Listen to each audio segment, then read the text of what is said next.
Hello, it's me again, Anastasia and Dream and Draw Art School. In this video, we are going to do the most interesting part, watercolor practice. If you know the rules, it is so easy to get acquainted with this material. So, in this video, I'll show you some useful exercises and you will better understand it. Let's begin. At the very beginning, before using the watercolor, we need to add a couple of water drops in each pan of paint. Just take some water on the brush and add to each pan. After that, it is easier to pick up the watercolor on the brush and the color is much brighter. You also need to add a little bit of water to the palette so it will be easier to mix the colors. And of course, for these exercises, we'll need the watercolor paper. Look at the paper. Sometimes one side of the paper has a texture and other side does not. We always draw on the textured side, but sometimes the paper has texture on both sides. For example, like Fabriano paper I use. It is two-sided, so you can draw on any side you want. But if you have the other paper, just choose the textured side and draw on it. The first important thing you need to know about the watercolor is how much water your brush can take. The whole thing about watercolor painting is to understand the right proportion of water and paint on the brush.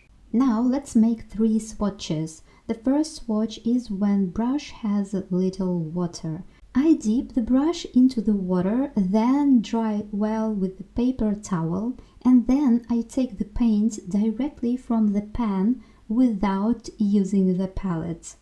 The brush looks fine, its nib is really pointy, and when you apply it, it leaves rough traces on the paper, like this. You can clearly see the texture of the paper, and sometimes we need that effect for wooden or stone objects.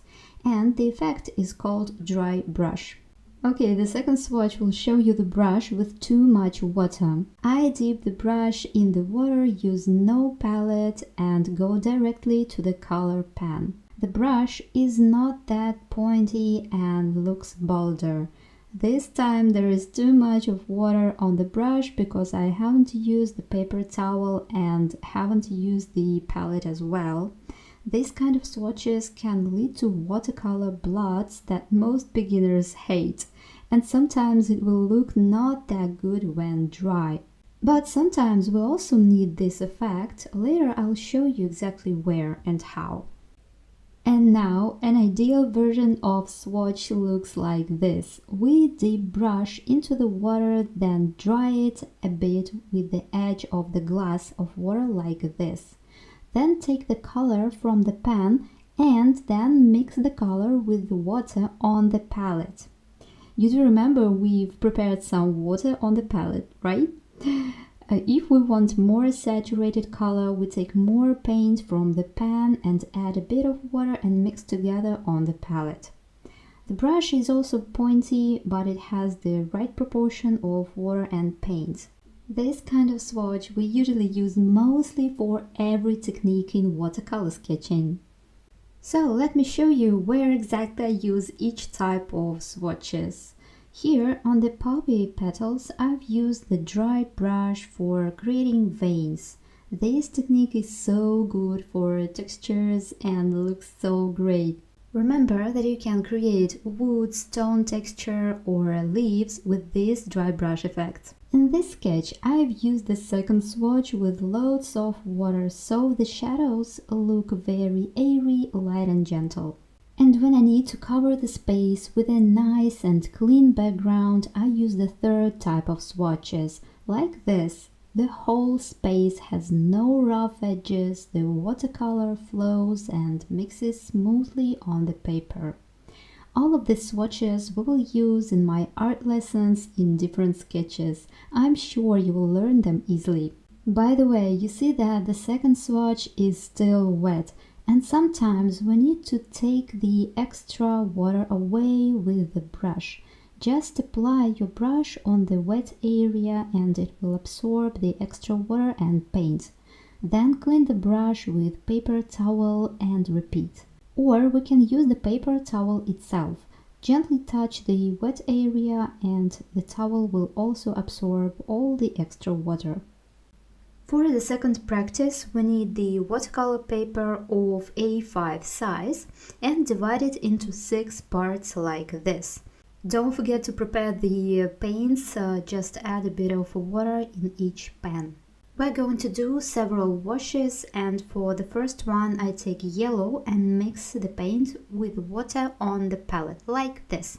So the paint is ready and we take as much of the watercolor as we can on our brush and try to make the clear wash on this section.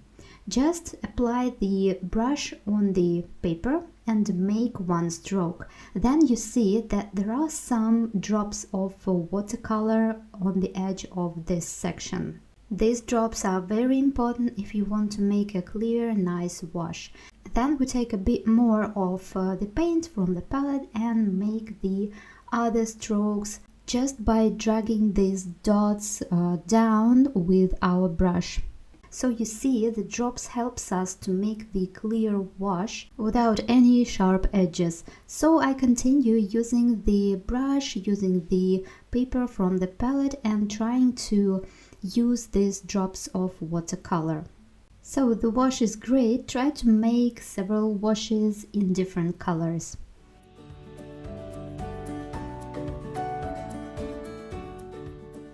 In the second section, we will do a smooth transition from one color to another.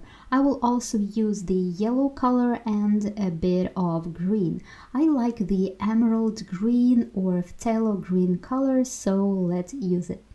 The first color will be yellow, so take the paint on the brush, mix it with the water on palette. Make some strokes using the drops of water, drag them down and make the wash right until the middle of the section, like this. Then prepare some yellow dots in the bottom of the yellow section, of the yellow wash. Then take the green color, also make one stroke, and then drag the watercolor on top using your brush and leave some white paper between these two colors. Then again take yellow color and mix these colors together right in the middle of the section and move to the bottom of the green section. Try to practice this transition because it is great, it looks so beautiful. And if you have the extra water somewhere on your wash, just use your brush to take the extra water or watercolor away from the paper, like this.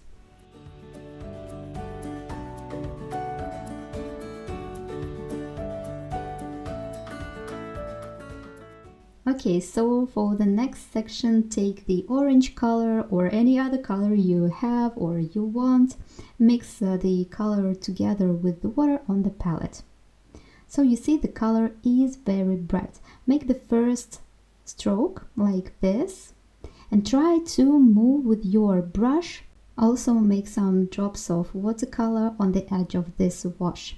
Then take some water from your water glass and dry your brush a bit with the edge of the glass like this.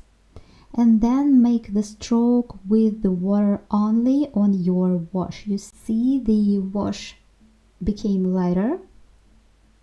That's the effect we need. Then you take more water and again you dry your brush again with the edge of the glass, and make another stroke until the wash became really light like the paper white. So you see we made the transition from the bright color to white color of paper.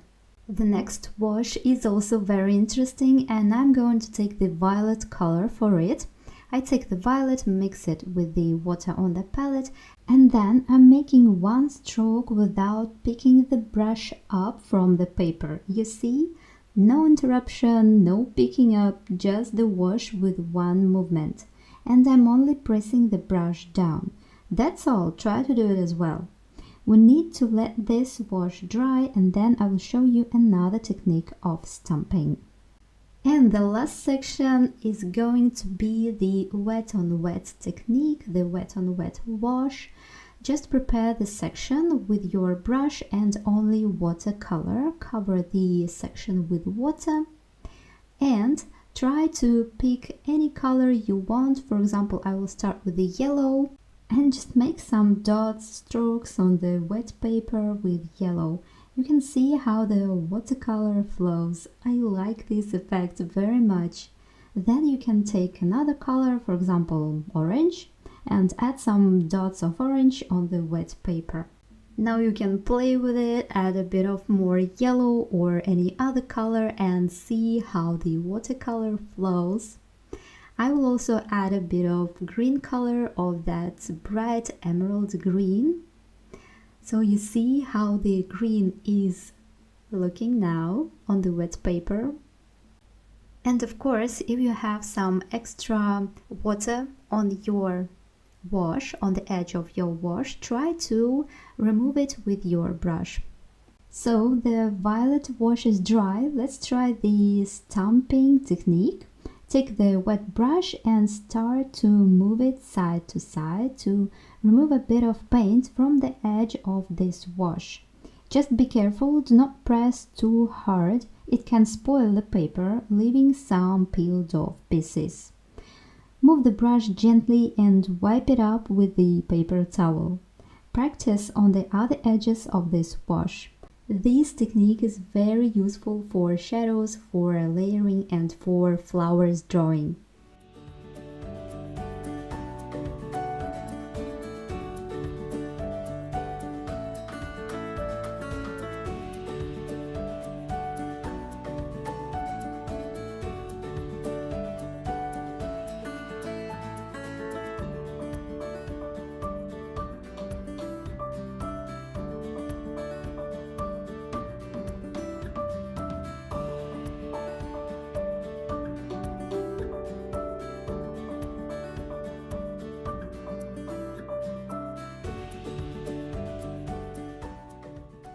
Okay, so we have one more section left and you can use it to practice any of these washes.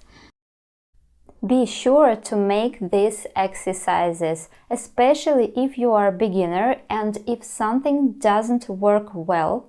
So practice and see you in the next video.